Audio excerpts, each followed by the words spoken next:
Bienvenue à tous et bonjour Québec, c'est maintenant que ça débute. On met à l'honneur aujourd'hui la route des explorateurs avec Emerson pour en parler. Bonjour Emerson. Bonjour. Alors Emerson, présente-nous en quelques mots la route des explorateurs et dis-nous pourquoi c'est une expérience unique.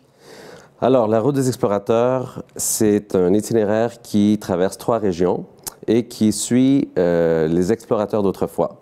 Donc, ces explorateurs qui ont façonné l'Outaouais, l'Abitibi-Témiscamingue et les Laurentides et qui maintenant nous permettent de découvrir ce grand territoire où on retrouve 4 parcs nationaux, beaucoup de découvertes gourmandes, mais surtout ce qui colle le tout ensemble, c'est vraiment l'histoire et la culture que les 3 régions de l'ouest du Québec partagent.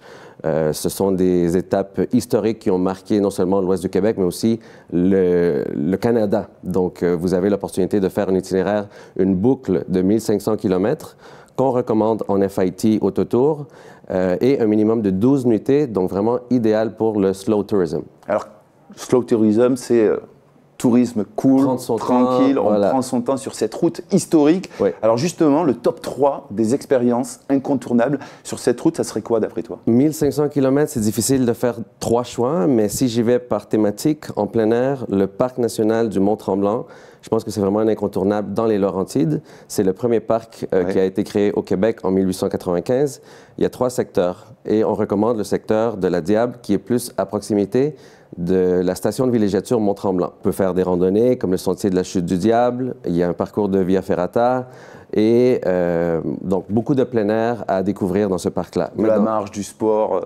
Effectivement, et canot, kayak, c'est un incontournable côté plein air.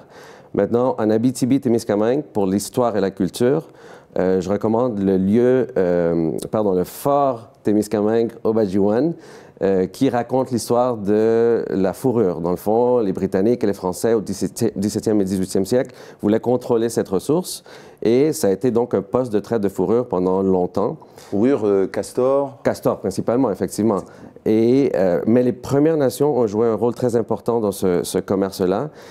Et ce qui est intéressant, c'est qu'aujourd'hui, on peut aussi rencontrer l'atelier d'un autochtone, d'un artisan autochtone qui s'appelle Carl Chevrier et qui confectionne encore des canots de façon traditionnelle. Donc on plonge dans une ambiance vraiment typique. Absolument, et c'est un membre de la communauté autochtone très respecté, donc c'est une rencontre enrichissante pour ceux qui s'intéressent à l'histoire et la culture.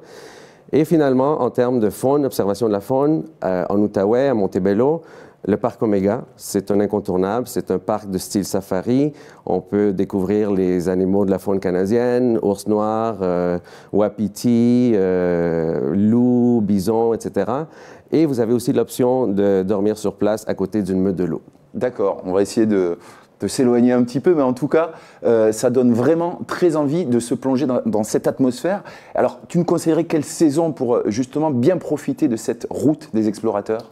Alors, on peut la faire à partir de la fin mai jusqu'au début ou à la mi du mois d'octobre. Mais personnellement, je recommande plutôt l'été parce que c'est là où on peut faire beaucoup plus d'activités de plein air, notamment sur l'eau. Et aussi, c'est là où la journée est beaucoup plus longue. Donc, les couchers de soleil, des fois, à 21 h, ça nous permet vraiment de profiter plus de la journée, faire de la route, faire des activités. Alors, pour moi, c'est vraiment entre juin, juillet et le mois d'août. Oui, et puis vu l'étendue de la route des explorateurs, ça nous permet effectivement de multiplier voilà, les points d'exploration dont tu parles. Alors, en matière de tourisme responsable, quelles sont les initiatives qui sont développées sur la région ? Alors, les 3 régions qui sont traversées par la route regroupent à elles seules 25% des aires protégées au Québec. Donc déjà, ça vous dit beaucoup sur la nature sauvage qu'on retrouve sur la route des explorateurs. Ensuite, un quart des entreprises certifiées Aventure Écotourisme Québec se retrouvent aussi dans ces 3 régions. D'accord. La plupart de ces entreprises sont des petites entreprises familiales ou des OBNL. Donc, vous êtes sûr qu'en parcourant la route des explorateurs, vous avez un impact économique dans ces communautés. Un exemple, le refuge Pajot en Abitibi-Témiscamingue vous permet de voir des animaux de la faune canadienne, mais sa vocation principale, c'est de prendre des animaux qui sont blessés ou des orphelins dans la nature, en prendre soin et les remettre en liberté. Donc, lorsque vous visitez le site, vous avez aussi une contribution pour la protection de la faune. Incroyable, ça nous donne vraiment envie de nous plonger sur ces 1500 kilomètres de plaisir, d'aventure, d'exploration et d'histoire. Merci pour cette présentation, Emerson. Bon retour à toi. Merci beaucoup. Et quant à nous, on se retrouve très vite pour un nouveau numéro de Bonjour Québec.